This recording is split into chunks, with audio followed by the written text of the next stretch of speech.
오늘 말씀은 시편 42편 3절에서부터 마지막 11절까지 말씀 우리 함께 보시겠습니다. 구약성경 832쪽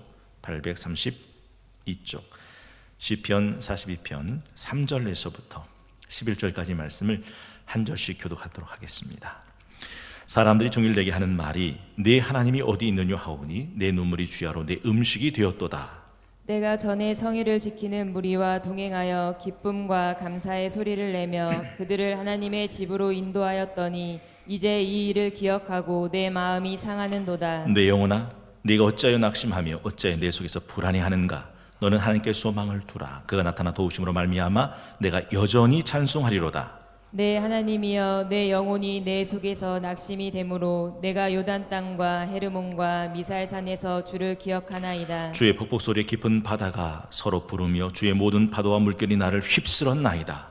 낮에는 여호와께서 그의 인자하심을 베푸시고 밤에는 그의 찬송이 내게 있어 생명의 하나님께 기도하리로다. 내 반석이신 하나님께 말하기를 어찌하여 나를 잊으셨나이까. 내가 어찌하여 원수의 압제로 말미암아 슬프게 다니나이까 하리로다. 내 뼈를 찌르는 칼같이 내 대적이 나를 비방하여 늘 내게 말하기를 내 하나님이 어디 있느냐 하도다. 합독합니다. 내 영혼아 내가 어찌하여 낙심하며 어찌하여 내 속에서 불안해하는가. 너는 하나님께 소망을 두라. 나는 그가 나타나 도우심으로 말미암아 내 하나님을 여전히 찬송하리로다. 아멘. 오늘은 10월 16일 토요일 사랑하는 16구역과 함께하는 갈빈 기독교 강요 122번째 새벽 아침입니다. 16구역은 3교구죠. 김진아 조사님, 전영주 장로님, 박정수 권사님, 서미경 집사님 섬기시고 16구역의 구역장님은 하영환 집사님, 인도자의 이홍구 안수 집사님, 또 부구역장의 윤재은 집사님이 섬기십니다. 성경은 우리에게 예수 그리스도를 믿는 믿음, 또 아는 지식에서 하나를 이루라. 그리고 그리스도의 장성한 믿음의 분량에 이르도록 너는 자라가라 라고 말씀하시죠. 궁금합니다. 어떻게 하면 믿는 믿음과 아는 지식이 하나가 될까요? 어떻게 하면 그리스도의 장성한 믿음의 분량에 이를 동안 우리가 자라갈 수 있겠습니까? 방법은 하나밖에 없습니다. 배우고 확신한 일에 거하는 거죠. 참 다행스러운 것은 우리의 믿는 믿음과 아는 지식에서 하나를 이루게 만들고 그리스도의 장성한 믿음의 분량에 이르도록 자라게 만드는 최고의 기독교 교재가 있습니다. 그건 칼빈 기독교 강요 시리즈입니다. 우리 옆에 계신 분과 함께 인사하기 원합니다. 배우면 알게 되고 알면 보이나니 그때 보는 것은 전과 같지 않습니다. 배우면 알게 되고 알면 보이나니 그때 보는 것은 전과 같지 않습니다. 한 번 더 인사하겠습니다. 칼빈 기독교 강요는 쉽습니다. 칼빈 기독교 강요는 쉽습니다. 재밌습니다. 재밌습니다. 놀랍습니다. 놀랍습니다. 오늘은 제3권 2장 믿음, 그 정의와 속성에 대한 설명. 6과죠. 믿음의 확실성과 두려움의 관계. 굉장히 많은 항들이 있는데 오늘은 16, 17, 18항 이 세 가지 항을 함께 나누겠습니다. 16항에 봤더니 믿음의 확실성이라고 되어 있습니다. 사실 칼빈 기독교 강요를 읽어보신 분은 이 대목이 굉장히 난해하게 기술되어 있습니다. 한번 들어보세요. 사실 믿음을 위해서 가장 중요한 요점은 이것이다. 즉 하나님께서 제시하시는 자비의 약속은 우리 외부에서만 타당하고 우리 내부에서는 전혀 타당하지 않다고 생각하지 않고서 도리어 그 약속을 진심으로 받아들임으로써 그것을 우리 것으로 만드는 것이다. 우와, 여러분 이해가 되셨나요? 여러분 믿음을 위해서 가장 중요한 게 뭐래요? 그 하나님의 약속을 진심으로 받아들여서 그걸 내 것 만드는 거. 이게 굉장히 중요하다는 거죠. 사실 이걸 조금 어렵게 말하면 철학적 용어로는 객관의 주관화라고 부릅니다. 혹시 이런 말 들어보셨어요? 성경의 32,171절은 로고스다. 다 하나님의 말씀인데 그 32,171절 중에 내 가슴에 확 박히는 내 말씀이 있는데 이걸 레마라고 부르죠. 로고스도 하나님의 말씀이고 레마도 하나님의 말씀인데 로고스는 성경에 기록된 말씀이라면 레마는 내 심장에 들어와 박힌 하나님의 말씀을 말한다 하는 거죠. 사실 복음은 그리스도의 복음인데 디모데후서 빌레몬서 1장 13절에 보면 사도 바울은 이 그리스도의 복음을 뭐라고 고백하냐면 빌레몬서 1장 13절 그를 내게 머물러 있게 하여 내 복음을 위하여 갇힌 자 중에서 네 대신 나를 섬기게 하고자 하나. 지금 사도 바울은 그리스도의 복음을 내 복음이라고 부릅니다. 왜요? 그 그리스도의 복음이 내게 나의 복음으로 들어왔다라는 것이죠. 사실 이걸 조금 쉽게 한번 설명해 보면 이런 거예요. 다른 사람의 간증을 들을 때 막 은혜롭게 듣죠. 감동적으로 듣죠. 그런데 그 간증은 그 사람 거라고 생각하고 나와는 상관없는 거라고 생각하는 경우가 왕왕 있더라 하는 거죠. 그 은혜, 그 역전, 그 승리, 그 치유, 그 기적은 나와는 상관없다고 생각하는 겁니다. 제가 예전에 이걸 이렇게 설명해 드린 적이 있어요. 거위들의 부흥회. 그 거위 부흥 강사가, 여러분, 하나님이 이 모든 것을 만드셨습니다. 우리 거위에게도 날개를 달아주셨습니다. 하나님이 날개를 달아주신 것은 우리로 하여금 푸른 천국을 훨훨 날아오르게 하기 위함입니다 하고서 간증을 하고 설교할 때 거위들이 꽥꽥 꽥꽥 하고 은혜롭게 아멘 아멘 했단 말이죠. 근데 부흥회가 다 끝나고 갈 때는 날아서 갔다는 거예요? 아니면 왔던 대로 띠뚱띠뚱 끼우뚱끼우뚱 하면서 걸어갔다는 거예요? 걸어갔다, 그 얘기입니다. 그건 아무 의미가 없더라 하는 것이죠. 사실 성경 속에 보면 수많은 표적, 이적, 기사, 기적, 치유의 말씀들이 가득 넘쳐납니다. 근데 우리는 아멘 하고 듣지만 그 표적, 이적, 기사, 치유들이 다 성경에나 있는 거라고 생각하고 내 삶 속에서는 일어날 거라고 생각하지 않는다라는 것이죠. 왜냐하면 믿음 없음의 증거다라는 것입니다. 그래서 칼빈이 믿음에서 가장 중요한 것은, 다시 한번 읽어볼게요. 하나님께서 제시하시는 자비의 약속은 우리의 외부에서만 타당하고 우리 내부에서는 전혀 타당하지 않다고 생각하지 않고 도리어 그 약속을 진심으로 받아들임으로써 그것을 우리 것, 내 것으로 만드는 거다라고 이야기를 시작했다는 거죠. 그리고 다음 주제가 믿음이 주는 확신과 화평, 곧 평안에 대한 주제입니다. 사실 이 말씀을 확실하게 믿으면 그 사람 속엔 세상은 줄 수 없고 세상은 알 수 없는 말씀의 평안, 확신, 또 화평이, 평정심이 찾아온다라는 거죠. 쉽게 설명해 보면 이런 거죠. 우리나라 말 속담에 콩 심은 데는 콩 난다면서요. 팥 심은 데는 팥 난다면서요. 그가 참 믿음이 있으면 그 삶은, 그 마음은 평안이라는 열매가 자연히 맺혀져요. 왜냐하면 확신, 믿음이 있기 때문에. 그런데 믿음이 없어요. 불신앙이면 그 삶에는 불안함이 넘쳐나게 된다라는 것이죠. 로마 황제가 기독교를 핍박했을 때 그들은 천둥, 벼락, 번개 칠 때마다 두려워서 침대 밑으로 숨어 들어갔다라는 기록이 있습니다. 우리말로는 도둑이 제발 저린다라는 거죠. 그러니까 믿음이 없는 사람은 삶이, 마음이, 양심이 그를 계속 찔러요. 그리고 불안에 떨게 만든다라는 것입니다. 칼빈은 말하죠. 평안이 없는 사람은 양심으로 인해 삶은 혼란하고 고통과 불안에 휩싸일 뿐이다. 간단한 겁니다. 추운 겨울날 장갑이 없으면, 추운 겨울날 목도리가 없으면, 추운 겨울날 털 장화가 없으면 손은, 발은, 목은 시려운 거죠. 그 마음에 믿음, 확신이 없으면 평안은 없습니다. 불안할 뿐입니다. 그래서 이사야 48장 22절 여호와께서 말씀하시되 악인에게는 평강이 없다 하셨느니라. 악인에게는 평강이 없어요. 신자에게는요 당연히 평안이 있겠죠. 그래서 히브리서 3장 14절에 우리가 시작할 때 확신한 것을 심장에서 피를 꺼내 밑줄 한번 그어보시겠습니까? 끝까지 견고히 잡고 있으면 그리스도와 함께 참여한 자가 되리라. 지난 해피데이 주일 2주차 때 동영상 기억나세요? 줄다리기 마지막 끝을 끝까지 잡고 버티던 어린 소년의 그 모습. 그가 결국은 다 진 게임을 다시 이기는 게임으로 바꿔놓더라는 거죠. 놀이기구 잘 타세요? 뭐 짚라인이라든지 번지점프라든지 패러글라이딩이라든지 뭐 청룡열차 같은 거. 어떤 사람은 이 위험해 보이는 이 놀이기구를 참 잘 타요. 스릴을 느끼고 어드벤처, 서스펜스 즐깁니다. 와! 하고서 신내야죠. 근데 똑같은 짚라인, 번지점프, 패러글라이딩, 청룡열차를 타도 어떤 사람은 공포, 극도의 불안, 두려움과 식은땀을 느끼기도 합니다. 무슨 차이일까요? 맞아요. 이 놀이기구를 즐기는 사람은 놀이기구에 뭐를 신뢰하는 거죠? 안전성이요. 짚라인 타보셨어요? 쭉 내려가는 거. 지난번 휴가 때 저희 가정이 그 하동이라는 데 가서 국내에서 제일 긴 짚라인을 탔습니다. 와, 탈 게 못 돼요. 예, 엄청 무섭습니다. 근데 많은 사람들이 짚라인을 타면서 즐겨요. 왜 그러냐? 설마 이게 끊어지겠느냐? 절대 끊어지지 않는다는 확신이 있으면 그걸 즐기는 겁니다. 근데 저는 믿음이 약해가지고, 야, 이거 끊어지면 어떡하냐? 이런 생각이 확 들어오는 거죠. 그러면 어떻게 생각했어요? 내려가는 내내 어떤 생각이 들까요? 불안하죠. 제가 참 그때 회개 많이 했습니다. 하나님, 지은 죄 용서하시고. 얼마나 쭉 내려가는데, 회개가 하고 싶은데 회개가 안 되시는 분은 하동에 가서 짚라인 타십시오. 자연히 해결됩니다. 타이타닉호의 명장면 기억나세요? 그 남자 주인공이 여자 주인공한테 선물 하나 해주죠. 그게 타이타닉 초대형 유람선 뱃머리에 그 앞에 서서 그 장관을 보게 되는 거예요. 대서양 지는 노을을, 명장면이 나오죠.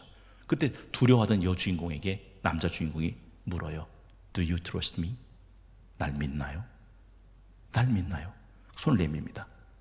그랬더니 그 여자가 I do, 믿어요 하고 손잡고 올라가서 뱃머리에서 이게 쫙 양팔 벌리고서 이게 하는 거, 명장면 있잖아요.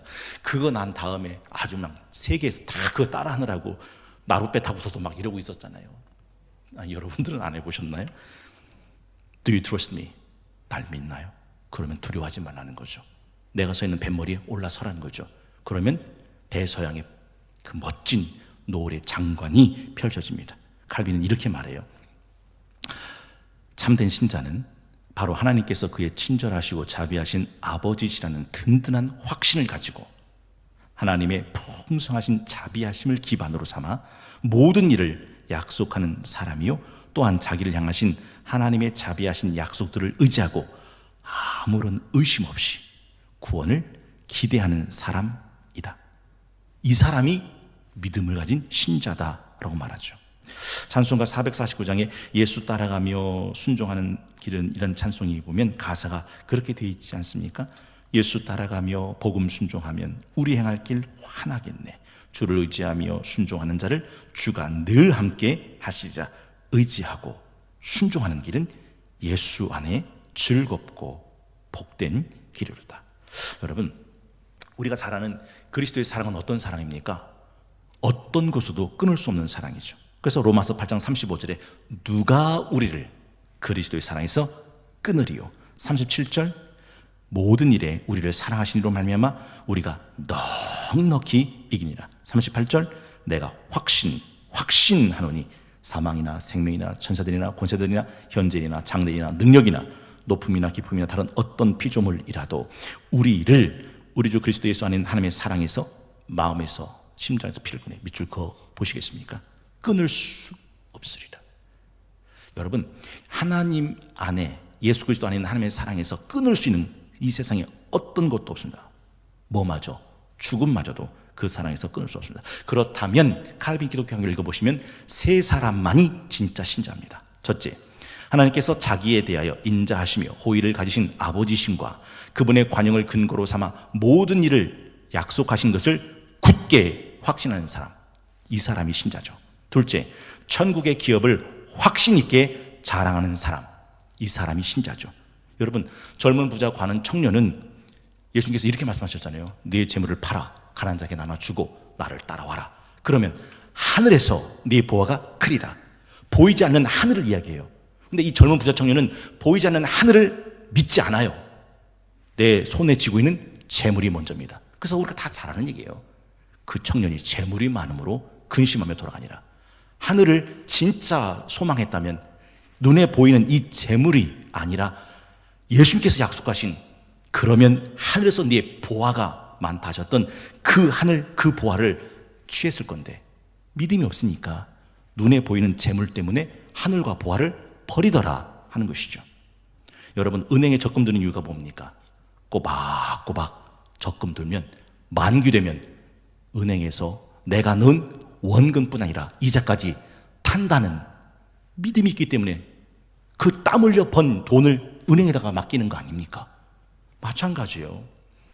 천국의 기업을 확신 있게 자랑하는 사람만, 이 사람만이 진짜 신자다라고 말하죠. 세 번째가 자기가 구원받는 것을 굳게 믿고 의지하면서 마귀와 사망을 자신 있게 굴복시키는 사람, 마귀와 사망을 자신 있게 굴복시키는 사람. 여러분, 진짜 신자는 죽음 앞에서 두려워하지 않아요. 왜냐하면 이 죽음은 우리를 끝으로 인도하는 게 아니라 그토록 소망했던 내 주 예수 그리스도, 주님의 품 안으로 인도하는 문이 되기 때문입니다. 그래서 사망아, 너의 승리가 어딨냐? 사망아, 네가 쏘는 게 어딨냐? 사망이 쏘는 것은 죄요, 죄의 권능은 율법이라. 우리 주 예수 그리스도로 말미암아 우리에게 승리 주시는 하나님께 내가 감사한다.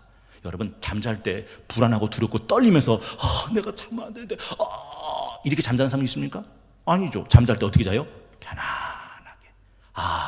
하루 일과를 잘 마쳤다. 하나님, 단잠을 주시니 감사합니다 하고 잠에 빠지는 것처럼 죽음 앞에서도 믿음 있는 사람은요, 그 죽음을 어떻게 받아들인다고요? 편안하게 받아들인다라는 거죠. 오늘 우리가 불렀던 찬송 413장이 이렇게 노래하죠.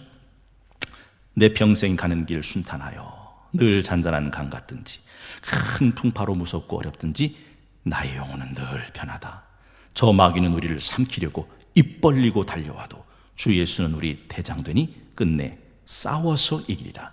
내 지은 죄 주홍빛 같더라도 주 예수께 다 아뢰면 그 십자가 비로소 다 씻으사 흰 눈보다 더 정하리라.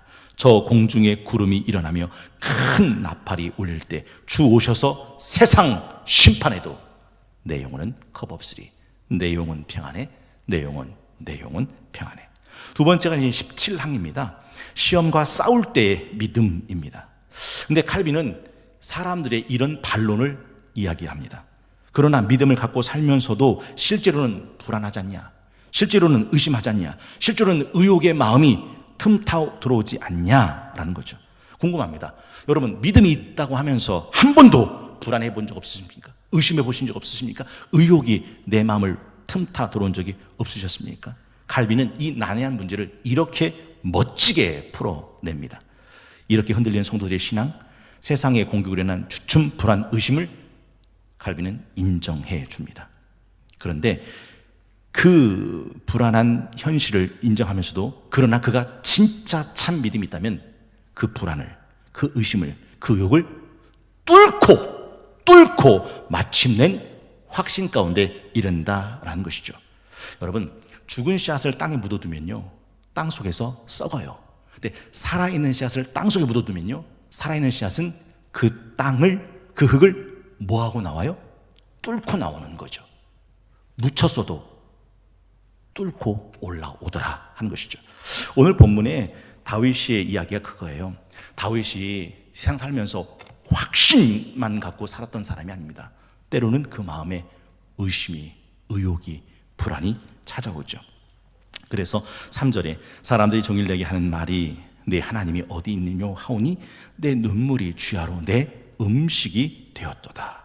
4절에 보니까 이제 이 일을 기억하고 내 마음이 상하는도다. 5절 내 영혼아 내가 어째서 낙심하고 어째서 내 속에서 불안해하는가. 7절에 보니까요, 주의 폭포 소리에 깊은 바다가 서로 부르며 주의 모든 파도와 물결이 나를 휩쓸었나이다. 9절에 보니까 뭐라고 되어 있습니까? 내 반석신 하나님께 말하기를 어째서 나를 잊으셨나이까.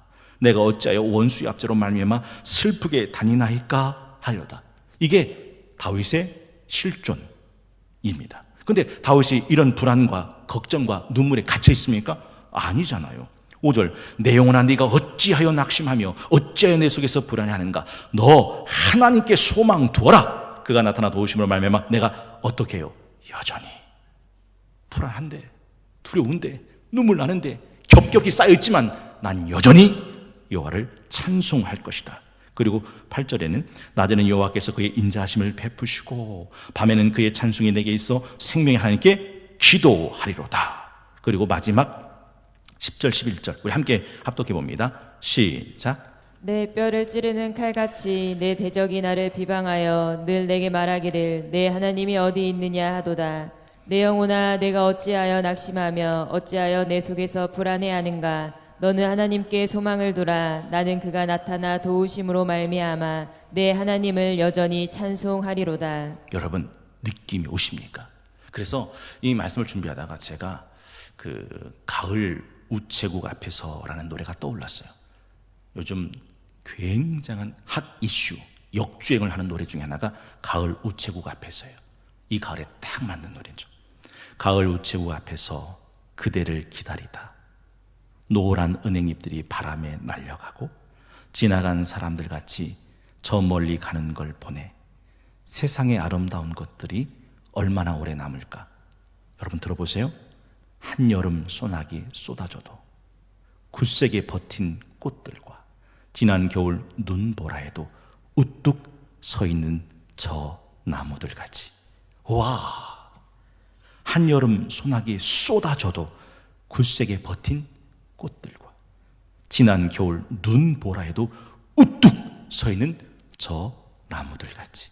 와, 얼마나 멋있는 노래 가사인지 모릅니다. 사실 다윗은요, 그 생애 속에 찾아온 위기, 불안, 난관 속에서도 때로는 불안하고 때로는 불평하고 때로는 감정의 동요들이 표출되지만 거기에 갇히지 않고 믿음의 소망의 빛으로 뚫고 나옵니다. 그래서 시편 42편 오늘 읽었던 5절에 내 영혼아 네가 어찌하여 낙심하며 어찌하여 내 속에서 불안해하는가.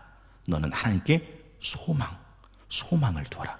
그가 나타나 도우심으로 말미암아 내가 여전히 찬송하리로다. 시편 116편 7절부터 10절 한번 들어보십시오. 이 모든 불안, 불평, 감정의 동요들을 뚫고 다윗의 마지막 믿음의 결론이 뭔지를 시편 116편 7절에서 10절입니다. 들어보시겠습니다. 내 영혼아 내 평안함으로 돌아갈지어다. 여호와께서 너를 후대하심이로다. 주께서 내 영혼을 사망에서 내 눈을 눈물에서 내 발을 넘어짐에서 건지셨나이다. 내가 생명이 있는 땅에서 여호와 앞에 행하리로다. 내가 크게 고통을 당하였다고 말할 때에도 나는 믿었도다. 내가 크게 고통당했구나 라는 현실 속에서도 나는 믿었다. 뭘요? 여호와께서 나를 건지실 것을. 이것이 바로 다윗이 진짜 믿음을 가지고 있는 사람이었다는 증거죠. 성도의 마음이 불신의 감정으로부터 공격을 당할 때도 믿음은 그 마음을 지켜요. 다시 일어나 하나님을 향해서 믿음과 소망과 사랑의 간구와 기도와 노래와 찬송을 부르게 만든다. 그래서 시편 27편 12절에서 14절은 이렇게 노래하죠. 시편 27편 12절에서 14절. 내 생명을 내 대적에게 맡기지 마소서. 위증자와 악을 토하는 자가 일어나 나를 치려함이니이다. 내가 산자들의 땅에서 여호와의 선하심을 보게 될 줄 확실히 믿었도다. 너는 여호와를 기다릴지어다. 강하고 담대하며 여호와를 기다릴지어다. 칼빈은 이쯤에서 이렇게 말하죠. 참된 신자들은 무거운 시험에 눌리며 거의 꺾일 정도가 되더라도 끊임없이 다시 일어선다. 거기에 어려움과 고통이 없는 것은 아니다.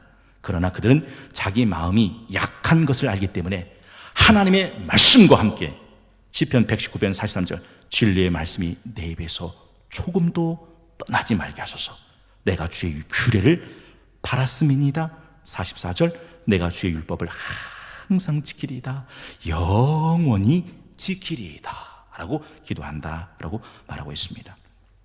여러분, 우리 유영 장로님하고 동문이신 우리 도종환님의 흔들며 피는 꽃, 제가 참 좋아하는 시인데 들어보세요. 흔들리지 않고 피는 꽃 어디 있으랴. 이 세상 그 어떤 아름다운 꽃들도 다 흔들리면서 피었나니, 흔들리면서 줄기를 곧게 세웠나니, 흔들리지 않고 가는 사랑 어디 있으랴. 젖지 않고 피는 꽃은 어디 있으랴. 이 세상 그 어떤 빛나는 꽃들도 다 젖으며 젖어가며 피었나니, 바람과 비에 젖으며 꽃잎 따뜻하게 피워냈나니 젖지 않고 가는 삶이 어디 있으랴.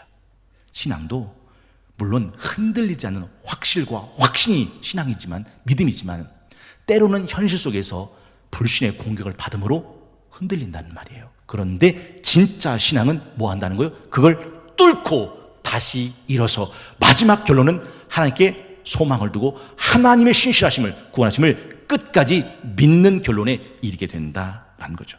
그래서 세 번째가 18항인데요. 신자의 내심에 있는 갈등입니다. 여러분, 신자와 갈등이란 말이 포인트예요. 한번 생각해 보세요. 살아있는 사람의 몸에 세균, 바이러스 들어오면 그 몸은 뭘 하죠? 싸웁니다. 그 세균을, 그 바이러스를 그냥 내버려 두지 않아요. 그 속에서 계속 생명의 싸움을 일으킵니다. 근데 죽은 자의 몸에 세균과 바이러스가 들어오면 어떻게 되죠? 썩어요. 싸우질 않아요. 무슨 말입니까? 신자만 갈등을 하는 거예요. 내 마음의 믿음과 내 육신의 불신이 내 속에서 싸우고 있다, 갈등하고 있다, 고민하고 있다라는 말은 내가 뭐란 뜻이냐면 신자다라는 뜻이다 하는 것이죠. 신자의 마음은 불완전한 육체의 불신과 완전한 영혼의 믿음이 서로 갈등, 투쟁, 반목을 일으킵니다. 칼빈은 이것을 영과 육의 분열, 구분이라고 말했어요. 기억나시는지요? 로마서 8장 5절, 육신을 따르는 자는 육신의 일을, 영을 따르는 자는 영의 일을 생각하나니. 그러니까 일 중에는 육의 일이 있고 영의 일이 있습니다. 육신의 생각은 사망이요, 영의 생각은 생명과 평안이니라. 육신의 생각은 하나님과 원수 되나니 이는 하나님의 법에 굴복하지 아니할 뿐 아니라 할 수도 없습니다. 그러니까 경건한 사람, 신자는요, 속마음에 영의 일과 육의 일이 구분되고 분열돼요. 그러니까 이 두 가지가 뭐가요? 갈등하는 거죠. 싸움을 느낀다라는 겁니다. 그래서 경건한 사람은 하나님의 선하심을 맛봄으로 감미로운 느낌도 갖고 복음의 약속을 믿고 안심도 하고 생명을 소망하며 기뻐하는데, 또 그 마음속엔 반대로 재난의 쓴맛을 알고 슬퍼하고 자기 죄를 알기 때문에 공포에 떨고 죄악에 대한 두려움과 죽음을 직시하고 전율을 하게 합니다. 그러니까 긍정적인 마음과 부정적인 마음이 내 속에서 함께 공존하게 되죠. 기억나세요? 사도 바울이 자신 속에서 일하는 이 현상을 어떻게 힘들었는지.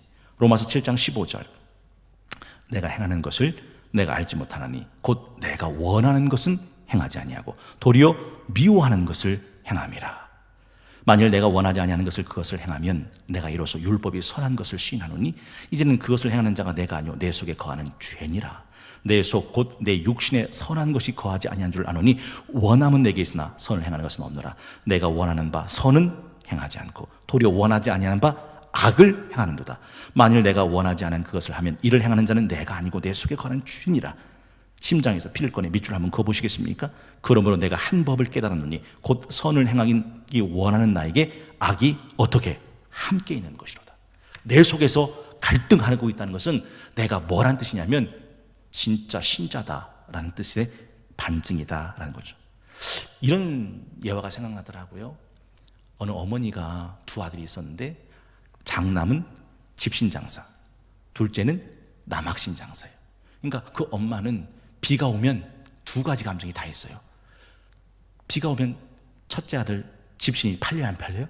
안 팔려요. 그러니까 뭐예요? 걱정돼요, 비가 오니까. 그런데 둘째 아들은 남학신 장사예요. 비가 오면 둘째 아들 남학신 팔려요, 안 팔려요? 잘 팔려요. 그래서 기뻐해요. 비가 오면 걱정도 하고 기뻐도 해요. 그러면 맑으면요 기쁘죠. 왜요? 첫째 아들이 뭔 장사라고요? 집신 장사, 잘 팔릴 거니까. 그런데 걱정해요. 왜요? 둘째 아들은 무슨 장사예요?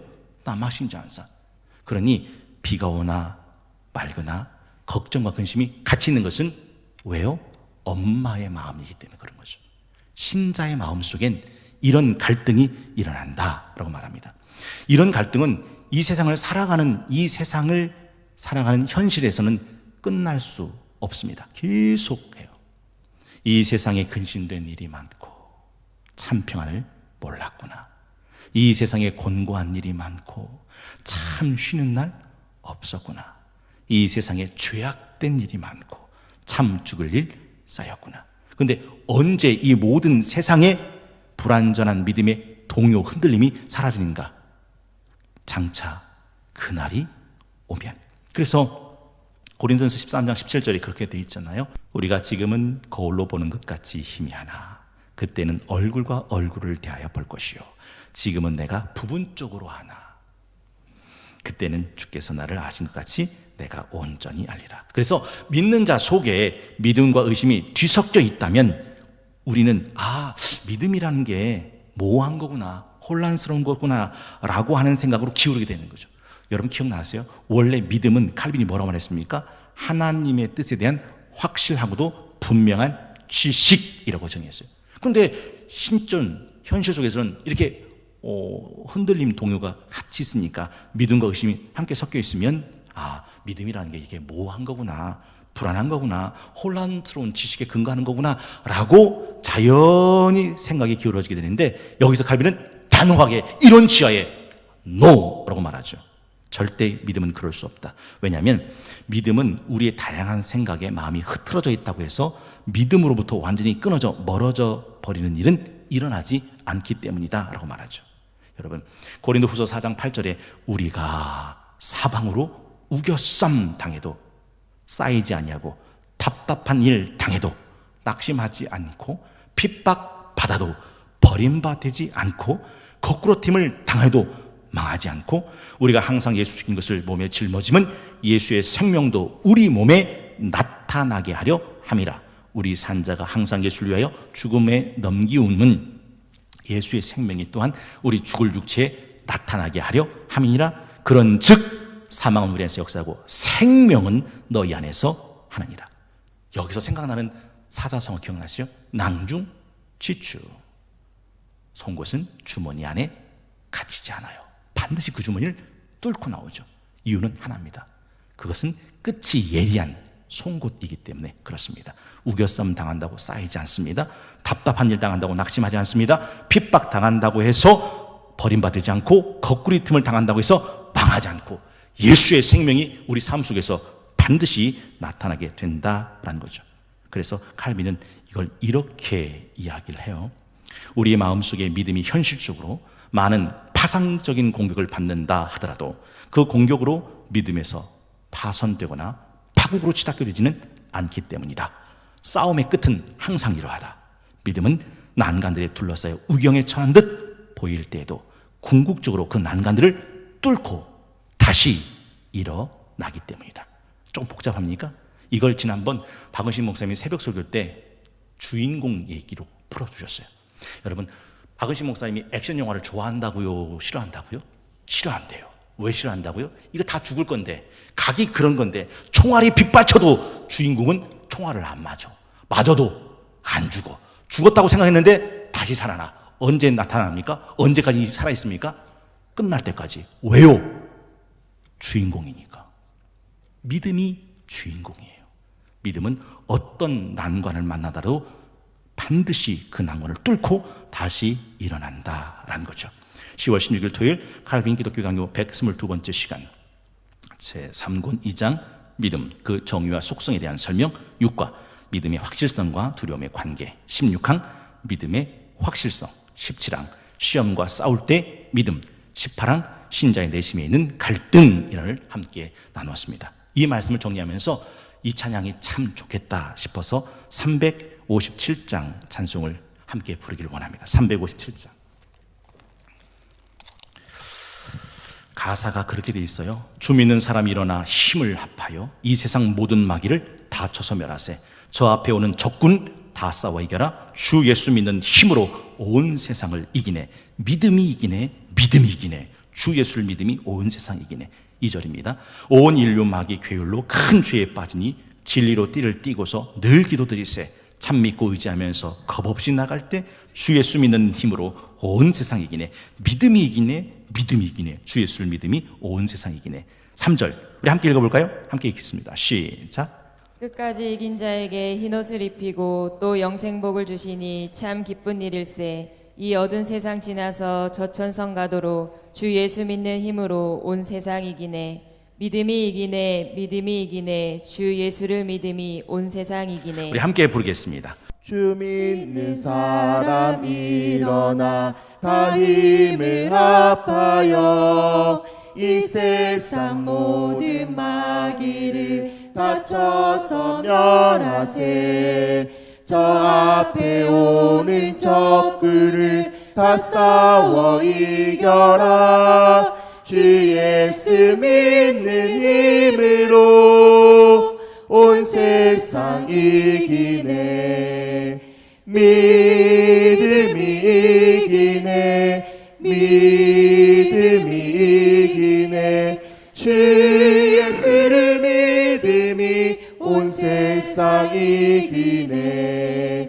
온 인류 마귀 괴율로 큰 죄에 빠지니 진리로 띠를 띠고서 늘 기도드리세. 참 믿고 의지하면서 겁없이 나갈 때 주 예수 믿는 힘으로 온 세상 이기네. 믿음이 이기네. 믿음이 이기네. 주 예수를 믿음이 온 세상 이기네.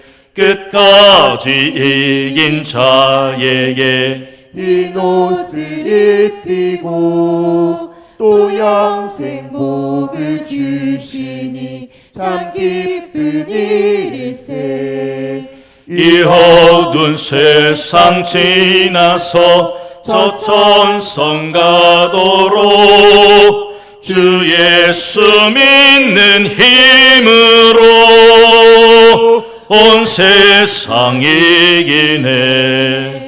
믿음이 이기네.